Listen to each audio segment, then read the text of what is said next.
शादी के बाद मेरे पति के कारोबार में भारी नुकसान हो गया। सारा पैसा डूब गया।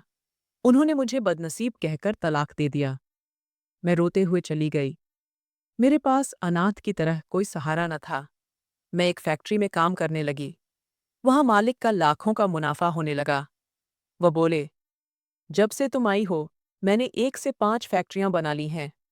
एक दिन ऑफिस में बुलाकर उन्होंने मुझे शादी का प्रस्ताव दिया, लेकिन उनका चेहरा देखते ही मेरे होश उड़ गए, क्योंकि वो तो मेरा मेरा सिर दर्द से फट रहा था। ये सोच भी न सकी कि हर्ष मुझ पर इतना बड़ा आरोप लगा सकते हैं। चाहे सारी दुनिया मुझे बदनसीब कहती रहे, मुझे उस बात से रत्ती भर फर्क न पड़ता। लेकिन मेरा पति कह रहा था, जब से तुम मेरी जिंदगी में आई हो मेरी जान पर बाधा आ गई है। मुझे समझ नहीं आता कि गलती मेरी है जो मैंने तुम्हें इस घर में ब्याह कर लाई, या तुम्हारी जो तुम ही बदनसीब हो। ये वे जुमले थे जो पिछली रात से मेरे कानों में बुरी तरह बज रहे थे। मैंने कितनी ही देर उन बातों को दिमाग से झटकने की कोशिश की, लेकिन ऐसा मुमकिन न हुआ। थोड़ी थोड़ी देर बाद ये बातें मुझे दोबारा याद आ जातीं। मैंने दोबारा फिर हर्ष को फ़ोन किया। वह रात भर से घर लौटे न थे। पता नहीं कहाँ थे। मेरी माँ भी सुबह से मुझे ही कोस रही थी। मैंने कमरे से बाहर निकलकर देखा ही न था। पूरा दिन कमरे में बंद पड़ी थी। हर्ष को 3-4 बार फ़ोन करने के बाद आखिरकार उन्होंने फ़ोन उठाया और चिल्लाकर बोले, तुम्हें शर्म आनी चाहिए। मुझे दोबारा फ़ोन करते हुए जो अगला जुमला बोलने वाली थी, उस बात पर काँप गई और पूछा, मुझे क्यों शर्म आनी चाहिए हर्ष? मैंने क्या किया है? मैंने तो आपको कोई नुकसान नहीं पहुँचाया। वह मेरी बात की नफ़ी करते हुए बोले, तुम ही हो बदनसीब। जब से मेरी ज़िंदगी में आई हो, मेरा सब कुछ उजड़ कर रह गया है। न औलाद हुई, और जो कारोबार था, वह भी बर्बाद हो गया। मैं घर आकर तुम्हारा फैसला करता हूँ। ये कहकर उन्होंने फ़ोन काट दिया और मैं फूट-फूट कर रोने लगी। मेरी नज़र दरवाजे पर पड़ी तो वहाँ मेरी सास खड़ी मुझे देख रही थीं। उनकी नज़रों में कुछ अजीब था। न वे परेशान थीं, न बहुत खुश। माँ जी, आप तो मेरी बात समझें। मैंने कुछ भी नहीं किया। मैंने समझाने की कोशिश की तो उन्होंने हाथ उठाकर मुझे खामोश कर दिया और कहा, चुप कर जाओ, मुझे हर बात का पता है। मुझे तुम्हारी किसी भी व्याख्या या सफाई की बिल्कुल ज़रूरत नहीं। मैं चुप हो गई। लगभग 1 घंटे बाद हर्ष घर आए और नशे में बुरी तरह धुत थे। मैंने आज तक हर्ष को नशा करते नहीं देखा था, लेकिन आज साफ लग रहा था कि उन्होंने शराब पी है। उनसे तो ठीक से खड़े होने की भी ताकत न बची थी। मेरे लिए पहले भी मुश्किलें कम न थीं, लेकिन अब अपने पति को इतनी बुरी हालत में देखकर मेरी रूह से ही हिम्मत निकल गई। मुझे समझ ही न आया कि मैं क्या करूं। मैंने माँ जी को जाकर बताना चाहा, तो वह कंधे उचकाकर बोली, इसमें क्या है जो तुम इतना परेशान हो रही हो? कुछ नहीं होता। मर्द हैं, मर्द नशा ही करते रहते हैं। औरतें भी तो भाग्यशाली होती हैं। जिस घर में जाती हैं, वहाँ भगवान लग जाता है। मगर तुमने भी तो अपनी बदनसीबी से हमारे घर को उजाड़ दिया। मैं बाहर आई तो मेरा पति चिल्लाकर बोला, कमीनी, मेरी माँ को मेरी शिकायतें लगाती हो? मैं तेरी जान निकाल दूंगा। तुमने समझ क्या रखा है अपने आप को? कहते हुए उन्होंने एक झटके से मेरी चुटकी ली। फिर देखते ही देखते उन्होंने मुझे खड़े खड़े तलाक दे दिया। उसके मुंह पर हाथ रखना चाहती थी, लेकिन जैसे ही आगे बढ़ी तो हर्ष ने एक जोरदार थप्पड़ मेरे मुंह पर जमा दिया और कहा, दफा हो जाओ, निकल जाओ मेरे घर से। तेरी यहाँ कोई जगह नहीं। तूने मुझे उजाड़ दिया। अगर मैंने तुझे यहाँ अपने घर में रखा तो फिर मैं खुद मौत के मुंह में उतर जाऊंगा। नहीं नहीं, मुझे अपनी जिंदगी बहुत प्यारी है। साथ ही वह मुझे तिरस्कार भरी गालियां भी दे रहा था। मैं हकाब का वहीं खड़ी थी। तभी मेरी सास चिल्लाकर बोली, अब यहाँ खड़ी क्या कर रही हो? निकल यहाँ से। कल अपने माँ बाप को भेज देना, आकर सामान ले जाएंगे। मैंने बेबस आसमान की ओर देखा कि हे भगवान, कोई तो मेरी मदद भेज। लेकिन मदद इतनी जल्दी कहाँ आती। चमत्कार होने में भी वक्त लगता है। मैंने जो दुपट्टा लपेटा था वही अपने अंग पर लपेटे बाहर निकल आई। मेरा पूरा शरीर कांप रहा था। मुझे समझ न आया कि आगे क्या करूं। सामने एक रिक्शा आ रहा था जो खुद ब खुद मेरे सामने रुक गया। रिक्शा वाला बोला, बहन, कहीं जाना है? मैं चुपचाप रिक्शे में बैठ गई। 2-3 मिनट तक तो वह रिक्शा चलाता रहा। फिर दरिया दिली से बोला, बहन, कहाँ जाना है? तबीयत तो ठीक है ना आपकी? मैंने उसे घूर कर देखा। मुझे समझ न आ रहा था कि यह व्यक्ति कौन है, या मैं रिक्शे में बैठी क्या कर रही हूँ, या फिर मैं कहाँ जा रही हूँ। मैं उसे घूरती रही, तो आगे जाकर उसने रिक्शा रोका और कहा, बहन, तबीयत तो आपकी ठीक है ना? मैंने ना में सिर हिलाया। बहन, कहाँ जाना है बताओ, मैं आपको छोड़ दूंगा। रिक्शा वाला मुझसे ज्यादा परेशान लग रहा था। मैंने नरमी से कहा, भाई, मुझे कुछ समझ नहीं आ रहा, ये मेरा मोबाइल ले लो, यहाँ पहला जो नंबर है वहाँ कॉल कर दो। मैं जानती थी कि आजकल के हालात इतने अच्छे नहीं कि अपना मोबाइल किसी को थमा दें और अगले बंदे पर भरोसा करें। लेकिन मेरे साथ जो कुछ हुआ, मेरी तो सोचने समझने की क्षमता ही लकवाग्रस्त हो गई थी। लाख चाहने पर भी मैं खुद को होश में न रख पा रही थी। रिक्शे वाले ने मुझे हैरानी से देखा। वह भी कोई भगवान का नेक बंदा था। फौरन मेरा मोबाइल लेकर पहले नंबर पर फोन किया और मेरे भाई को सूचना देकर दोबारा मोबाइल मुझे लौटा दिया। मैं रिक्शे में ही बैठी थी। वह चुपचाप नीचे उतरा और गरीबी की दुकान से पानी लाकर मुझे दे दिया। मैंने पानी की बोतल एक ही घूंट में खाली कर डाली। वह नरमी से बोला, बहन, अगर मुनासिब समझो तो मुझे बता दो, क्या बात है? शायद मैं आपकी कोई मदद कर सकूं। ये बात सुनकर मैं फूट फूट कर रोते हुए बोली, भाई, तुम मेरी मदद क्या करोगे? अभी चंद लम्हे पहले मेरे पति ने मुझे तलाक दे दिया है। एक तलाकशुदा लड़की की तुम मदद ही कहाँ कर सकते हो? वह आदमी खामोश हो गया और वहीं रिक्शे में बैठ गया।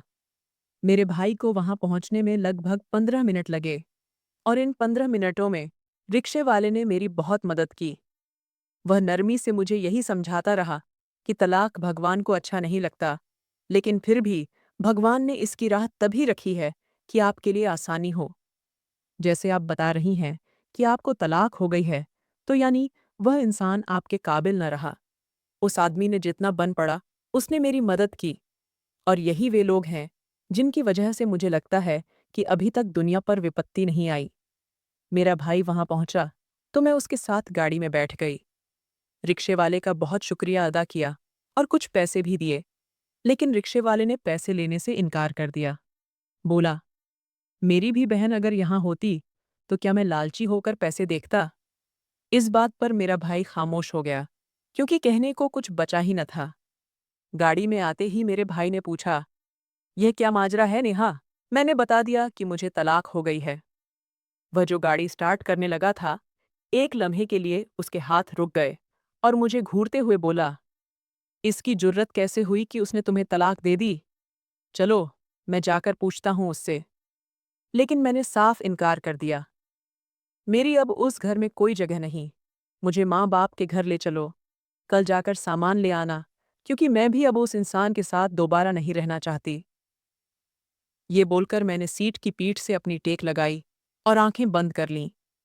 मेरा भाई रैश ड्राइविंग करता हुआ 5 मिनट में ही घर पहुंच चुका था। घर जाते ही देखा, माँ काफी परेशान थीं। दरवाजे पर ही खड़ी होकर मेरा इंतजार कर रही थीं। मैं जाते ही माँ के गले लग गई और रोते हुए बोली, माँ, उसने मुझे छोड़ दिया है। आप लोगों की पसंद ने मुझे छोड़ दिया है। वह इंसान जिसके साथ आप लोगों ने बड़े मान और फख्र से मेरी शादी की थी, उसने मुझे बर्बाद कर दिया। मैं रोती जा रही थी और माँ मेरी बात सुनकर धीरे धीरे कांपने लगीं। फिर मुझे अपने साथ अंदर कमरे में ले आईं। वहाँ पापा भी काफी परेशान बैठे थे। पूरी रात यही बातें होती रहीं कि तलाक क्यों दी है, यह वह। लेकिन इन सभी बातों में एक बार भी मुझे कोई ऐसी वजह न दिखाई दी जिस पर वाकई मेरी कोई गलती या कसूर बन रहा हो। मेरा भाई तो बहुत गुस्से में था। वह हर्ष से सवाल जवाब करना चाहता था, लेकिन मैंने मना कर दिया। जो हो चुका है वह हो चुका। बेवजह उस इंसान के मुंह लगने की जरूरत नहीं। बाहर तो बड़ी कठोर बनकर मैंने ये बात कर दी, लेकिन अंदर मेरा दिल जानता था कि मैं हर्ष की वजह से कितनी दुखी हूं। बेशक पहले मुझे उससे मोहब्बत न थी, लेकिन शादी के बाद मैं उससे मोहब्बत करने लगी थी। मोहब्बत न भी हो, लेकिन फिर भी एक आदत थी जो मेरे रगों में दौड़ चुकी थी। उसके बिना न मेरा दिल होता न रात होती। यही बात सोच सोच कर हलकान हो रही थी कि बाकी की उम्र में उसके बिना कैसे रहूंगी। मेरा तो कोई भी नहीं था। कल को मेरे भाई की शादी हो जाती और फिर भाभी मुझे ताने देती। वे 4 महीने मैंने हर्ष को याद करते हुए ही गुजारे और मेरी जिंदगी का सबसे मुश्किल वक्त वही था। लेकिन जैसे ही मेरी इद्दत पूरी हुई तो मैंने कसम खा ली कि इस इंसान के बारे में दोबारा नहीं सोचूंगी। जो मुझे अपनी जिंदगी में साथ रखना ही ना चाहता हो, उस इंसान की मेरे लिए कोई औकात बाकी नहीं। सोचना तो दूर की बात, अपने दिमाग में भी उसके बारे में कोई बात न लाऊंगी। पहले 5-7 दिन मेरे लिए बहुत मुश्किल थे, क्योंकि इन 4 महीनों में मैंने दिन रात बुरी तरह से उसे सोचा था। फिर मैंने मुकम्मल तौर पर अपने पति को सोचना ही छोड़ दिया। लेकिन घर में भी पूरा दिन फुर्सत में रहती तो मेरी माँ को मेरी परेशानी होने लगी और वह मुझे थोड़ा थोड़ा समझाती। बोली, पूरा दिन घर में यूं रहोगी तो पागल हो जाओगी। मैंने उनकी बात की नफी की और कहा, नहीं माँ, मैं पागल नहीं होऊंगी। अगर आपको लगता है कि मैं अभी भी उसके ख्वाबों में जी रही हूं तो आपकी बहुत बड़ी भूल है। माँ ने नरमी से मेरा माथा चूमा और कहा, बेटी, मैं जानती हूं तुम हर्ष से बाहर निकल आई हो, लेकिन यूं फुर्सत में रहोगी तो परेशानी तो होगी। तुम कहीं नौकरी शुरू कर लो। मैंने चौंक कर उन्हें देखा और तब मुझे एहसास हुआ कि मैंने कितना कुछ छोड़ दिया है। नौकरी करना मेरा जुनून था। कितनी ही बार हर्ष के साथ भी मैं नौकरी करने की वजह से लड़ चुकी थी कि मुझे 100 नौकरी करनी है, लेकिन उसने मुझे नौकरी नहीं करने दी। जब मेरा कारोबार इतना बड़ा है, मैं इतने पैसे कमाता हूं, तो तुम्हें क्या जरूरत है नौकरी करने की? ये कहकर 2-3 बार हमारी काफी बड़ी लड़ाई हो चुकी थी। फिर मेरे माता पिता ने मुझे समझाया कि जब तुम्हें अपना घर बसाना ही है तो क्यों न अपने पति की बात मान लो। बहुत मुश्किल से ये बात मैंने मानी, मगर अब जब हर्ष ने मुझे छोड़ दिया तो माँ मुझे नौकरी की बात कर रही थी और मुझे ये बात बड़ी अजीब लगी। मैंने पूछा, माँ, वाकई मैं नौकरी कर लूं? तो उन्होंने नरमी से सिर हिलाकर कहा, हाँ बेटी, मैं जानती हूँ तुम्हारा कितना बड़ा ख्वाब था कि तुम नौकरी करो। मैं एकदम खामोश हो गई, क्योंकि मैंने फैशन डिज़ाइनिंग की हुई थी और मुझे कपड़े बनाने का बहुत शौक था। मेरा जुनून था कि मैं बड़ी होकर फैशन डिज़ाइनर बनूंगी। डिग्री तो कर ली, लेकिन जब नौकरी करने की बारी आई तो हर्ष का अच्छा रिश्ता देखकर मेरे माता पिता ने फौरन ही मेरी शादी कर दी। बेटी, अपने घरों में ही अच्छी लगती है। शादी के बाद जो तुम्हारा दिल चाहे वह करना, अपने शौहर को मना लेना। माँ ने कितने मजबूर होकर कहा था। मैंने उनकी बहुत मिन्नतें की थीं कि मुझे सिर्फ 6 महीने के लिए एक बार नौकरी कर लेने दें। शादी के बाद मुझे बड़ी उम्मीदें थीं, लेकिन हर तरह की उम्मीद मेरी ठोकरें बन गईं। लेकिन माँ, अब तो मुझे इतनी देर हो गई है। मैंने कोई इंटर्नशिप नहीं की, तो मुझे नौकरी देगा कौन? उनकी बात काट कर मैं बोली, तो वह नरमी से मुस्कुराकर बोली, बेटी, कभी न कभी तो नाकाम होना ही पड़ता है। एक दफ़ा में तो काम नहीं मिलेगा, तो दूसरी जगह कोशिश कर लो। हो सकता है वहाँ भी न मिले। 4-5 जगहों पर आवेदन कर दो। कहीं न कहीं तो तुम्हारे नसीब का रास्ता लिखा ही होगा। मैं बड़ी खुश हो गई और मैंने उसी रात जाकर 10-12 जगहों पर आवेदन कर दिया। फिलहाल तो मैंने फैक्ट्रियों में ही आवेदन किया था, जहाँ पर मैं डिज़ाइनर के तौर पर काम कर सकती थी। लेकिन 1.5 महीना गुजरने के बाद भी जब मेरी किसी ईमेल का जवाब न आया, तो मैं एकदम मायूस होने लगी। मैंने माँ पर तो ये बात जाहिर न की कि मुझे कोई दुख है या मैं अंदर ही अंदर परेशान हूँ, लेकिन हर रात तहज्जुद में रो रो कर भगवान से यही दुआ मांगती थी, है भगवान, तूने मेरा घर भी न बसाया, मुझे औलाद भी न दी। अब नौकरी के लिए 1.5 महीना हो गया। मैं इंतज़ार कर रही हूँ, मुझे नौकरी भी न मिल रही। मेरी आजमाइश खत्म कर दे, मेरे मालिक। हर रात रो रो कर मैं भगवान से यही दुआ मांग रही थी। आधा महीना और बीत गया और मैं एकदम मायूस हो गई। पूरा दिन घर के कामों में इतनी बुरी तरह मग्न रहती कि मुझे अपनी शक्ल भी आईने में देखने का मौका न मिलता था। तभी एक दिन मेरी सहेली मेरे घर आई। उसे बिल्कुल अंदाजा नहीं था कि मेरा तलाक हो चुका है। वह अमेरिका गई हुई थी और जैसे ही वापस लौटी, मुझे मिलने चली आई। लेकिन मेरी हालत देखकर वह बुरी तरह घबरा गई। मैंने उसे पूरी बात बता दी। दुखी होने के बजाय उसने बस इतना कहा, बहुत अच्छा हुआ। ऐसे टॉक्सिक इंसान के साथ रहने से तो बेहतर था कि तुम शादी ही न करती।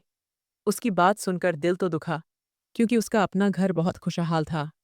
उसका पति उसे सर आंखों पर रखता था। एक पल को मेरे अंदर जलन उठी, लेकिन मैंने तुरंत खुद को संभाल लिया। उसने पूछा कि मैं कोई कामकाज क्यों नहीं कर लेती। मैंने थके हुए अंदाज में कहा कि मैंने कई जगह आवेदन किया है, लेकिन कोई नौकरी दे ही नहीं रहा। वह कुछ देर खामोश रही। शादी से पहले जैसे हम हंसते हंसते पागल हो जाते थे, वैसी कोई बात अब न बन पा रही थी। हालात और तजुर्बों ने हम दोनों की शख्सियतों में ऐसी संजीदगी भर दी थी कि पुरानी चंचलता कहीं गुम हो गई थी। थोड़ी देर बाद उसे घर में कोई इमरजेंसी याद आई और वह चली गई। उसके जाते ही मैं फिर अकेली और उदास हो गई। इन दिनों तो मेरा घर से बाहर निकलना भी लगभग बंद हो चुका था। रिश्तेदार आते तो मैं चुपचाप कमरे में चली जाती, ताकि कोई मेरी शादी या मेरे हालात पर चर्चा न करे। 3 दिन बाद पूजा का फोन आया। उसकी आवाज़ बेहद परेशान थी। उसने कहा कि मैं तुरंत एक लोकेशन पर आ जाऊं। वजह पूछने पर भी उसने कुछ नहीं बताया।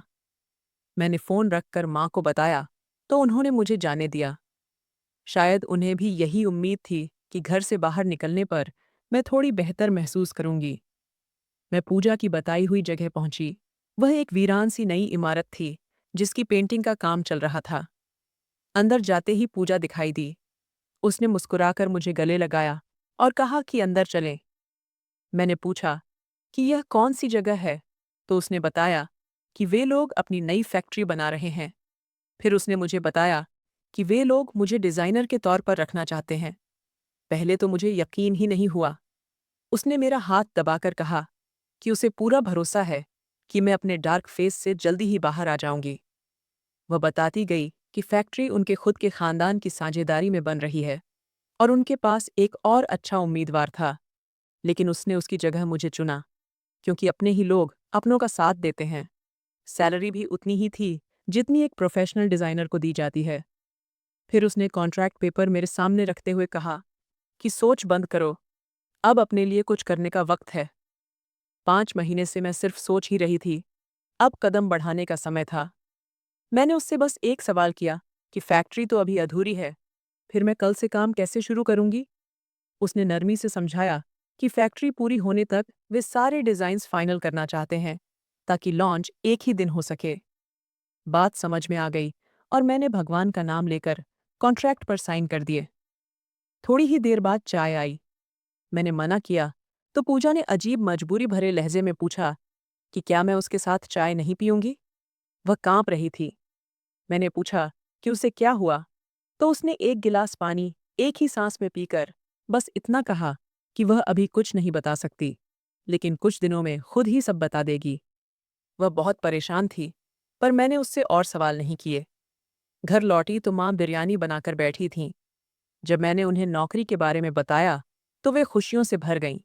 बोलीं कि भगवान ने आखिरकार सुन लिया। सच यही था। मैं खुद भी पिछले कुछ समय में इतनी टूटी हुई थी कि इबादत तक छोड़ दी थी। पूरा दिन बिखरे हुए ख्यालों में गुजरता था, लेकिन अगला दिन मेरे लिए उम्मीद लेकर आया था, क्योंकि मैं एक ऐसे काम की शुरुआत करने जा रही थी जिसकी मुझे हमेशा से चाहत थी। घर से निकली तो सब ठीक था, लेकिन जैसे ही रिक्शे में बैठी, अचानक दिल भर आया और आंसू गिरने लगे। यादें किसी तूफान की तरह उमड़ आईं। हर्ष ने किस तरह मुझे दबाने की कोशिश की थी, मेरी हर ख्वाहिश, हर सपने को खत्म करने की कोशिश। मुझे वह दिन याद है जब उसने पहली बार मुझ पर हाथ उठाया था। शादी को सिर्फ 1.5 महीना हुआ था और मैं लगभग घर में कैद होकर रह गई थी। मायके जाना कम कर दिया था। माँ की नसीहत भी थी और हर्ष की यह शर्त भी कि जब वह घर आए तो उसे उसकी बीवी तैयार और खुश मिले। मेरी सास भी अजीब थीं, न मुझसे कोई लगाव, न हर्ष से कोई दिलचस्पी। शादी के बाद पता चला कि हर्ष उनका सौतेला बेटा है। उनके पहले पति से एक बेटा था, जो ननिहाल में पल बढ़ रहा था। उससे मैं कभी मिली भी नहीं। इतना ज़रूर सुना था कि वह लोग काफ़ी अमीर हैं। मेरे ससुराल में भी पैसों की कोई कमी नहीं थी, लेकिन इन सब के बावजूद मेरी सास ने मेरे किसी भी मसले में कभी साथ नहीं दिया। अगर मैं उनसे कोई बात पूछती, तो वह बस कंधे उचकाकर कह देतीं, मुझे नहीं पता, अपने पति से पूछ लो, जो तुम्हारे पति को अच्छा लगे, वही करो। शुरू-शुरू में मुझे यह बात बहुत अजीब लगती थी। मैं हैरान होकर सोचती कि आखिर क्यों यह औरत अपनी बहू को किसी भी चीज़ के बारे में ठीक से समझाना नहीं चाहती। क्या उन्हें नहीं लगता कि मुझे भी जानने, सीखने, समझने का हक है? लेकिन धीरे-धीरे समझ आ गया कि उन्होंने मेरे मामले से पूरी तरह उदासीनता अपना ली थी। जैसे उन्हें कोई फ़र्क ही नहीं पड़ता कि मैं हूँ या नहीं। हर्ष की बात करूँ तो पहली बार उन्होंने मुझ पर हाथ सिर्फ़ इसलिए उठाया क्योंकि मैंने नौकरी करने की इच्छा जताई थी। पहले तो वह मुझे प्यार से समझाते रहे कि तुम्हें नौकरी की क्या ज़रूरत है, और मैं भी नरमी से बार-बार कहती रही कि मुझे पसंद है फैशन डिज़ाइनिंग, रंगों के साथ काम करना, कुछ बनाना। लेकिन जैसे ही बहस थोड़ी बढ़ी, उन्होंने अचानक गुस्से में आकर बिना किसी चेतावनी मुझे मारा और गरज कर बोले, खबरदार, जो आगे कभी मुझसे बहस की तो तुम्हारा गला दबा दूंगा। तुमने समझा क्या है? तुम औरतें सिर्फ रूप का घमंड रखती हो, मर्दों पर रोब डालती हो। मैं दंग सी खड़ी उन्हें देखती रह गई। इसके बाद ये सब अक्सर होने लगा। जरा सा मुद्दा हो, मैं कोई छोटी सी ख्वाहिश जताऊं या कोई बात उनके मिजाज के खिलाफ चली जाए, बस समझ लीजिए मार पड़नी तय थी। मैं हर बार खुद को समझाती रही कि घर की बात घर में ही रहने दूंगी, अपने मायके वालों को कुछ नहीं बताऊंगी। मैंने अपनी किस्मत मान ली थी कि शायद मुझे इसी तरह जीना है। इसी खामोशी में 2 साल गुजर गए। उधर हर्ष का कारोबार भी दिन ब दिन गिरने लगा। एक दिन हिम्मत करके मैंने उन्हें दोबारा नौकरी के बारे में कहा तो उन्होंने मुझे पहले से कहीं ज्यादा मारा। गालियां देते हुए बोले कि तुम मुझे नीचा दिखाती हो, तुम ही मेरा कारोबार डुबो रही हो, बददुआ देती हो, नजर लगाती हो, ताकि मैं बर्बाद हो जाऊं और तुम बाहर जाकर गैर मर्दों के सामने खुद को बेच सको। उनकी बात सुनकर मैं सन्न रह गई। मेरे पास न सफाई का शब्द था, न तर्क। मुझे समझ ही नहीं आता था कि वह मेरी बात सुनना क्यों नहीं चाहते। हमारी लड़ाइयाँ बढ़ती ही जा रही थीं। फिर एक दिन उनकी फैक्ट्री पूरी तरह टूट गई। वह बेहद परेशान होकर घर से चले गए। मैंने बार-बार फ़ोन किया, लेकिन उन्होंने उठाया नहीं, और जब रात को लौटे, तो बिना कुछ सुने समझे खड़े-खड़े मुझे तलाक दे दिया। मैं क्या करती? मेरे भाग्य पर एक और तमाचा पड़ चुका था। इन्हीं विचारों के भंवर में डूबती उतराती मैं फैक्ट्री पहुंची, तो देखा कि मजदूर अपने काम में लगे हुए थे। अंदर गई, तो वहां बहुत कम लोग थे। पूजा भी नहीं आई थी। मैं अपने ऑफिस में जाकर बैठ गई और चिंतित होकर उसे फ़ोन किया। उसकी आवाज़ बेहद परेशान थी। उसने नरमी से कहा, अगर चाहो तो तुम घर चली जाओ, मैं आज आ नहीं पाऊंगी। उसकी बात अजीब लगी। बुलाया भी उसने ही था, और अब वापस जाने को भी वही कह रही थी। लेकिन मैंने मना किया और कहा, तुम सिर्फ मुझे बता दो कि डिज़ाइन्स में क्या-क्या चाहिए। मैं 2-3 आर्टिकल तैयार कर लूंगी। उसने उसी वक्त एक पूरी फाइल भेज दी, जिसमें सारी डिटेल्स थीं। उनके हिसाब से मैं काम करने लगी। काम में यूं डूब गई कि कब शाम के 5 बज गए, पता ही नहीं चला। मुझे खुद पर हैरानी भी हुई और एक अजीब सी संतुष्टि भी। शायद इसलिए कि यह काम मेरे दिल का था, मेरे शौक का। भूख प्यास तक का होश नहीं रहा। काम खत्म करके मैंने मुस्कुराते हुए सामान समेटा और बाहर निकल आई। लेकिन मन में फिर भी एक सवाल घूम रहा था, क्या मुझे यहाँ काम करना चाहिए या नहीं? फैक्ट्री में मैं अकेली लड़की थी, इसलिए कहीं न कहीं एक डर भी था। अगले दिन आई तो फिर वही हाल। पूजा नहीं थी। फ़ोन किया तो वही जवाब, तुम चली जाओ, बाद में मिलते हैं। लेकिन मैं रुक गई, छिपकर अपना काम करती रही। 3-4 दिन ऐसे ही बीत गए। आखिर एक दिन मैंने तय किया कि मुझे पूजा से सीधे बात करनी चाहिए। काम खत्म करने के बाद मैं उसके घर पहुंच गई। उसे बाहर लॉन में अकेले बैठा पाया। नजरें खोई हुई थीं, जैसे किसी गहरी चिंता में डूबी हों। मैंने उसके पास जाकर उसे गले लगाया। वो मेरे सीने से लगते ही फूट-फूट कर रोने लगी। बोली, शायद भगवान को मुझ पर रहम आ गया है, जो उसने तुम्हें मेरे पास भेज दिया। मैं परेशान हो गई और कहा, बताओ क्या हुआ? तुम्हारी परेशानी मुझे भी महसूस होने लगी है। वो पहले तो बोल ही नहीं पा रही थी, हकलाती रही। मैंने उसका हाथ थाम कर कहा, डरो मत, तुमने मेरे लिए इतना किया है, तुम्हारी कोई भी बात मैं कभी गलत इस्तेमाल नहीं करूंगी। वह सिर हिलाकर बोली, नहीं, ऐसी बात नहीं है। बस, जो कहना चाह रही हूं, उसे बताते हुए मुझे शर्म आ रही है। मैंने चिंता से पूछा, बताओ ना। तुम्हारे घर में झगड़े होते थे, लड़ाइयाँ। मैं खुद याद कर रही थी कि उसने हमेशा कहा था कि वह बहुत खुश है। उसने दर्द से सिर हिलाकर कहा, यही तो बात है। मैंने तुमसे झूठ बोला था। मैं खुश नहीं हूँ। मैं कभी खुश नहीं रही। मैं स्तब्ध रह गई। उसने आगे कहा, इतने साल हो गए शादी को, लेकिन मेरे पति को मेरी परवाह तक नहीं। मैंने कभी उनसे कुछ चाहा ही नहीं। यहाँ तक कि उन्होंने दूसरी शादी भी कर ली है। ये सुनकर मैं बिल्कुल सुन्न हो गई। मेरी समझ में नहीं आ रहा था कि उसने मुझसे झूठ क्यों बोला। जब मैंने यह पूछा, तो वह उदासी से बोली, बस ऐसे ही। मैं नहीं चाहती थी कि तुम सोचो कि अमीर लोग भी परेशान होते हैं। शायद मेरे अंदर कोई डर था, कोई कमजोरी, इसलिए झूठ बोल दिया। उसने गहरी सांस लेकर कहा, हमारा एक भी दिन खुशी से नहीं गुजरा। हर दिन लड़ाई, झगड़ा, तकरार। वह दूसरी औरतों में उलझा रहता है, कभी मेरी तरफ देखा तक नहीं। मैंने उसका दुख महसूस किया, क्योंकि कोई भी औरत नहीं चाहती कि उसकी खराब गृहस्थी की जिंदगी किसी और को पता चले। मैंने उसे अपने साथ गले से लगा लिया और कहा, एक बात बताओ, जब मेरी शादी अभी खत्म नहीं हुई थी, तो मैंने भी किसी को अपने घर के मामलों के बारे में नहीं बताया। मेरी माँ, मेरा भाई तक नहीं जानते थे कि मैं उस इंसान के हाथों पीड़ित हूँ। वो मुझ पर हाथ उठाता है। अगर कोई मुझसे पूछता कि तुम्हारी शादीशुदा जिंदगी कैसी चल रही है, तो मुस्कुराकर कहती, भगवान की कृपा से बहुत अच्छी है। तुम खुद को दोष मत दो कि तुमने मुझसे झूठ बोला। हर लड़की का हक है कि वो जो बात बताना चाहे, बताए। जो न बताना चाहे, उसके लिए कोई जोर जबरदस्ती नहीं। मेरी बात सुनकर वो और जोर से रोते हुए मेरे गले से चिपट गई। क्या करूं? मैंने उसे समझाया, देखो, खानदान की बातों की वजह से परेशान और डर कर मत बैठो। अगर वो ठीक नहीं लगता, तो तुम एक टॉक्सिक रिलेशनशिप में रह रही हो। तुम्हें उसे छोड़ देना चाहिए। खानदान वाले 1 महीना बातें करेंगे, 2 महीने करेंगे, लेकिन सारी उम्र कोई नहीं करेगा।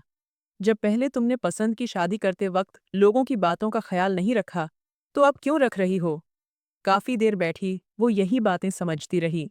मेरी बातें सुनने के बाद वो काफी हद तक शांत हो गई और बोली, तुम भगवान की एक नेमत बनकर मेरे पास आई हो। जानती हो, मुझे इस वक्त इन सब बातों और तसल्ली की बहुत जरूरत थी। तुमने मेरे लिए बहुत कुछ किया। खैर, बातचीत के बाद जब मैं उठने लगी, तो उसने मेरा शुक्रिया अदा करते हुए कहा, अगर आज तुम न होती, तो शायद मैं सुसाइड कर लेती। मैंने उसे तसल्ली दी और कहा, ऐसी कोई बात नहीं। 3-4 दिन बाद मुझे उसका फोन आया कि मैंने तलाक ले ली। घर में सबको पता चल गया। मेरी बुराई करने के बजाय वो लोग मेरा बहुत साथ दे रहे हैं। मैं बहुत खुश हूँ। खैर, उसने मुझे मना कर दिया कि फैक्ट्री पूरी होने तक मत आना।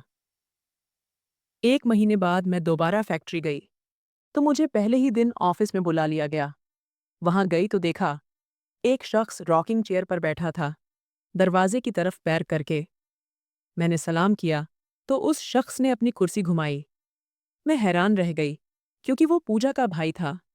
हम दोनों एक दूसरे को देखकर रुक गए, क्योंकि उसे देखकर मुझे वो पुराना वक्त याद आ गया, जब पूजा के भाई ने मुझे शादी के लिए कई बार प्रपोज किया था। लेकिन मैंने हमेशा उसका प्रपोजल रिजेक्ट कर दिया और कहा था कि मैं वहीं शादी करूंगी जहां मेरे माता पिता चाहेंगे। मैं अपनी जगह से उठी और बोली, मैं कुर्सी पर जाकर उसके सामने बैठ गई। आपके जो भी डिज़ाइन बनाए, हम लोगों ने कल ही लॉन्च कर दिए। वो डिज़ाइन लॉन्च होते ही 1 दिन में हम 5 लाख की कमाई तक पहुंच चुके हैं। इतने ज़्यादा ऑर्डर आ रहे हैं कि हम एक पल के लिए तो घबरा गए। मैं मुस्कुरा दी और नरमी से बोली, सर, आपकी किस्मत। लेकिन वो बोला, किस्मत तो हम भी आपको अपनी बनाना चाहते थे। मैंने सख्ती से कहा, मैं अपनी कोई भी पर्सनल बात यहाँ डिस्कस नहीं करना चाहती। उसने कंधे उचकाए और मैं कमरे से बाहर आ गई। मुझे गुस्सा भी आ रहा था, लेकिन अंदर ही अंदर एक अजीब सी कशिश भी महसूस हो रही थी, जिसका नाम मैं नहीं दे पा रही थी। शायद पछतावा भी हो रहा था कि पहले ही उसके ऑफर को एक्सेप्ट कर लेती और उससे शादी कर लेती। लेकिन अब क्या हो सकता था भला? खैर, यूं ही कुछ दिन बीत गए। हर रोज वो यही बात कहता, जब से आप हमारे साथ काम करने लगी हैं, हमारे तो दिन रात का फर्क ही मिट गया। रात को भी उतनी ही कमाई होती है जितनी दिन में, क्योंकि उनका पूरा कारोबार ऑनलाइन था। और मेरे बनाए डिज़ाइन पूरे देश में तो क्या, पूरी दुनिया में बहुत पसंद किए जा रहे थे। लगभग 2 महीने हो चुके थे। पूजा तलाक लेकर घर में इद्दत में थी और मैं वहीं ऑफिस में बैठी विनय के साथ एक डिज़ाइन पर बात कर रही थी। तभी वो नरमी से बोला, हमने पहले भी एक फैक्ट्री लगाई थी, लेकिन उसमें हमें बहुत भारी घाटा हुआ। लेकिन अब जिस रफ्तार से हम यहाँ तरक्की कर रहे हैं, लगता है वो सारा घाटा मैंने अब तक शादी नहीं की, क्योंकि मैं वाकई में तुम्हें पसंद करता था। और जब तुम्हारी शादी हो गई, तो तुम्हारी जैसी ढूंढने की बहुत कोशिश की, लेकिन न मिली। तो बताओ, क्या दोबारा तुम मुझसे शादी करोगी? मैं भी उसकी बात का जवाब देने ही लगी कि मुझे अपनी सास का फ़ोन आने लगा। फिर अपना मोबाइल उसकी टेबल पर रखा देखा और सास के नंबर पर उनकी फ़ोटो भी लगी हुई थी। मैंने फ़ोन काट दिया, क्योंकि अभी मैं उससे बात कर रही थी। जैसे ही फ़ोन काट कर मैंने उसकी तरफ देखा, तो वो गंभीरता से मुझे देखते हुए बोला, किसका फ़ोन था? मैंने कंधे उचकाए और कहा, मेरी सास का। वो एकदम अपनी जगह से खड़ा हो गया और बहुत परेशान नजर आने लगा। मैंने पूछा, क्या बात है? तो पहले तो वो खामोश रहा, लेकिन मेरे पूछने पर बोला, तुम्हारी सास मेरी भी माँ है। क्या मतलब? मेरी तो हैरानी की हद न रही। फिर उसने बताया कि मैं उनका वही सौतेला बेटा हूँ, जिसे उनके दूसरे शौहर ने कबूल नहीं किया था। वो बात तो बिल्कुल सही कह रहा था, लेकिन मुझे यकीन नहीं हो रहा था। मैंने तब ये पूछा, पूजा वो कौन है? फिर वो नरमी से बोला, वो मेरी कज़िन है, लेकिन उन्होंने कभी मुझ में और खुद में फ़र्क नहीं किया। तुम्हारी सारी उम्र हॉस्टल में बीती, लेकिन मेरे ननिहाल वाले ही मेरा परिवार हैं।